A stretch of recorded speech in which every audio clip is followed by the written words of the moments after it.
அருள் தந்தையவர்கள் பாமர மக்களின் தத்துவ ஞானி என்று போற்றப்படுபவர்.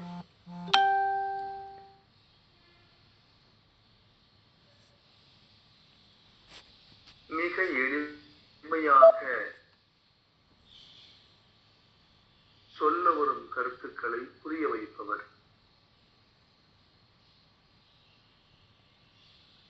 நடைமுறை சாத்தியமான பின்பற்றுவதற்கும் நல்ல பயன்களை பெறுவதற்கும் தகுதியான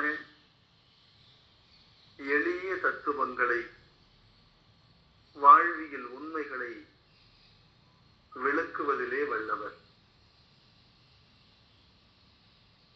ஞானம் என்பதை குறித்து ஒவ்வொருவரும் கற்பனையில் கூட எட்ட முடியாத பல கருத்துக்களை சொல்லி வரக்கூடிய காலகட்டத்தில்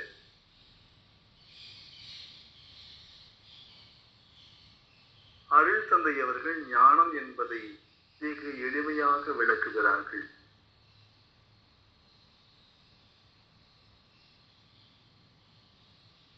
இதிலே அவருடைய எளிமை நம்மாலே நன்றாக புரிந்து கொள்ள முடியும். ஞானம் என்பது வாழ்வதற்கே, அதற்கான பயனை தெளிவாக குறிப்பிடுகிறார்கள். ஞானம் என்பது வாழ்வதற்கேயாம். குடும்ப அமைதியை இழந்து பெறுவது ஞானமே என்றாலும் அது விரும்பத்தக்கது அன்று என்றார்கள். ஞானம் என்பது நமது வாழ்க்கையை இனிமையாக வாழ்வதற்கு உதவியாக இருக்கக்கூடிய ஒன்றாக இருக்க வேண்டும். ஞானத்தை அடைவதற்காக வாழ்க்கையையே துறக்க வேண்டும் என்றால் அந்த ஞானம் யாருக்கு வேண்டும்? அது தேவையில்லாதது. மனிதன் இன்பமாக வாழ விரும்புகிறான். துன்பம் கலவாத முழுவதும் இன்பமாக இருக்கும் வாழ்க்கையை வாழ விரும்புகிறான். இருக்கத்தான் செய்கின்றன. அதற்கு என்ன காரணம் என்றால், வாழ்வின் நோக்கத்திற்கு இணக்கமாக அவனது வாழும் முறையை வைத்துக் கொள்ளாமல், வாழும் நோக்கத்திற்கு எதிராக அவனது வாழும் முறையை வைத்துக் கொண்டிருப்பதுதான் காரணம். வாழ்வின் நோக்கம் ஒன்றாக இருக்கிறது.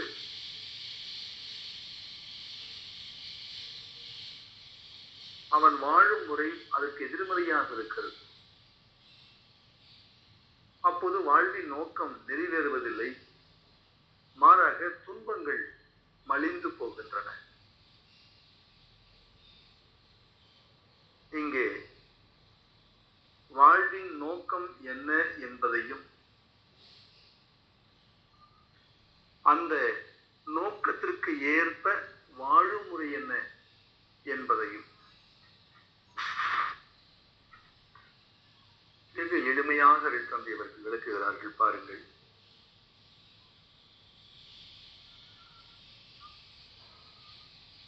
வாழ்க்கையை, வாழ்வின் நோக்கத்தையும் அந்நோக்கத்திற்கேற்ப வாழும் முறை என்ன என்பதையும் அறிந்து கொள்வதுதான் ஞானம்.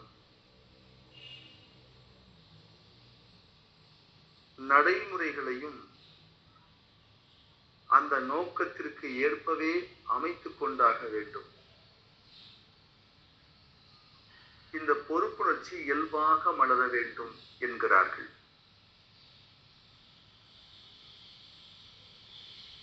மீண்டும் அவரது வார்த்தைகளை நினைவுபடுத்தலாம். இயற்கையாக கிடைக்க வேண்டிய இன்பம் வாழும் முறையானது வாழ்வின் நோக்கத்திற்கு முரண்பாடாக அமையும் போது தடுக்கப்படுகிறது, துன்பம் வருகிறது. வாழும் முறையானது வாழ்வின் நோக்கத்திற்கு முரண்பாடாக அமையும் போது துன்பம்தான் வரும். இயற்கையாக கிடைக்க வேண்டிய இன்பம் தடுக்கப்படுகிறது. ஆக வாழ்க்கையையும் வாழ்க்கையின் நோக்கத்தையும் அந்நோக்கத்திற்கு ஏற்ப வாழும் முறை என்ன என்பதையும் அறிந்து கொள்வதுதான் ஞானம் என்று அருட்தந்தை அவர்கள் விளக்குவார்கள். வெகு எளிமையாக பாமர மக்களும் விளங்கிக் கொள்ளத்தக்க வகையில, அதே போல முழுமையாக பயன் தரத்தக்க வகையில அவர் கூறும் ஞானம் அமைந்திருக்கிறது. இது வெகு எளிமையானது. நமது நோக்கம் என்ன? அதற்கு ஒத்த வகையிலே நமது வாழ்க்கை அமைந்திருக்கிறதா? அந்த நோக்கத்தை அடையத்தக்க வகையிலே நமது வாழ்க்கை அமைந்திருக்கிறதா? அவ்வாறு அமைந்திருந்தால் அவர் ஞானி. நோக்கத்திற்கு முரண்பாடாக அவரது வாழ்க்கையை அமைத்துக் கொண்டிருந்தால் அவரது வாழ்க்கையிலே இயற்கையாக கிடைக்கும் இன்பங்கள் தடுக்கப்படுகிறது. அங்குதான் துன்பங்கள் இருக்கின்றன. ஆக ஞானம் என்பது துன்பம் கலவாத இன்பம் மட்டுமே நிறைந்திருக்கும் வாழ்க்கை. அந்த வாழ்க்கை எப்படிப்பட்டதாக இருக்க வேண்டும்? வாழ்வின் நோக்கத்திற்கு ஒத்ததான நடைமுறையை கொண்டதாக இருக்க வேண்டும். அதாவது நமது வாழ்வியல் வாழும் முறை வாழ்வின் நோக்கத்திற்கு ஒத்ததாக அமைத்துக் கொள்வது ஞானம் என்று ஞானத்தை வெகு எளிமையாக விளக்குவார்கள் அருட்தந்தை அவர்கள். அத்தகைய பாதையிலே நாம் பயணம் செய்து கொண்டிருக்கிறோம். அந்த ஞான பாதையிலே துன்பம் சிறிதும் களவாத இயற்கை இன்பங்கள் முழுமையாக கிடைக்கத்தக்க வகையிலே நமது பயணம் தொடர்ந்து அமைந்து வருகிறது என்ற அளவிலே இன்றைய சிந்தனையை நாம் நிறைவு செய்து கொள்ளலாம். அன்பாக, அமைதியாக, ஆனந்தமாக வாழ்வோம். வாழ்க வையகம், வாழ்க வையகம், வாழ்க வளமுடன். நிறைவு செய்து கொள்ளலாம் நண்பர்களே.